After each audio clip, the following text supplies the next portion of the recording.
Lá no Oeste Catarinense, informação ao vivo que a Defesa Civil divulgou o relatório. 74 cidades dessa região decretaram situação de emergência por causa da seca. O Júnior Espíndola vai atualizar essas informações. Júnior, conta mais. Olá, muito boa tarde, Polito. Boa tarde ao pessoal ligado com a gente aqui no Balanço Geral. Realmente, uma situação muito delicada por falta de chuvas aqui na região. A gente está com um sábado bastante seco aqui também, muito sol, né? E 5 coordenadorias regionais aqui da nossa região. Para ter uma ideia, nós temos 91 municípios. Você falou muito bem, Polito. 74 municípios decretaram situação de emergência, ou seja, 80% deles estão nessa situação de falta de água. O percentual por decreto aqui na região regional é o seguinte, ó. Chapecó, 72,7% dos municípios decretaram situação de emergência. Na regional de Concórdia, 42,9% dos municípios estão também em situação de emergência.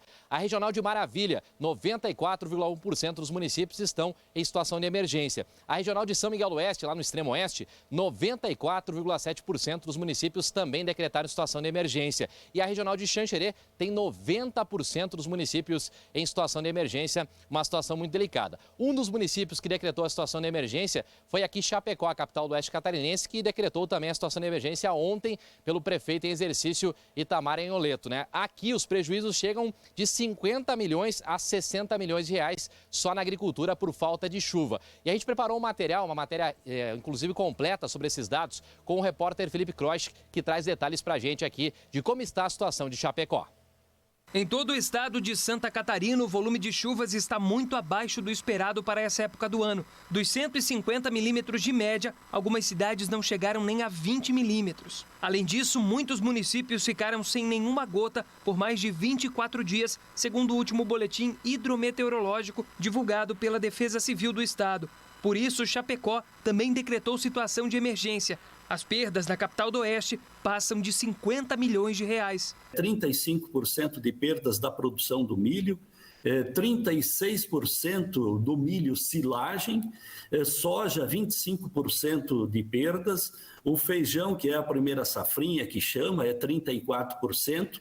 O leite, e que é muito preocupante porque muitas e muitas famílias têm a sua renda, né, dentro da venda do leite, na venda do leite, é 20% de perda, e o gado de corte, 25% de perda de produção. O índice de seca aqui no estado mostra que dos 295 municípios de Santa Catarina, apenas 18 estão em condição normal. Mais de 80 enfrentam uma seca fraca, 116 moderada e 70 severa. 10 cidades se encontram em situação de seca extrema. Para as comunidades do interior, as prefeituras têm unido esforços para conseguir levar água com caminhões-pipa. Mas a preocupação agora está voltada para os animais. Além disso, 9 municípios já estão com impactos nos serviços de abastecimento urbano. São eles: Águas Frias, Concórdia, Coronel Martins, Maravilha, Monte Carlo, Planalto Alegre, Ceará, Sul Brasil e União do Oeste. Por enquanto, a recomendação continua a mesma: economizar água ao máximo. Os produtores rurais que já contabilizam uma grande perda na safra de grãos devem procurar a Epagre e as secretarias municipais de agricultura para conseguir auxílio do governo e assim minimizar os prejuízos. Tereza Cristina, ministra da Agricultura, estará em Chapecó na próxima quarta-feira, dia 12. Nós temos algumas propriedades aqui que serão visitadas pela ministra para que possa-se ter um levantamento mais próximo, né, do que está sentindo hoje o nosso pequeno, médio agricultor em toda a nossa grande região.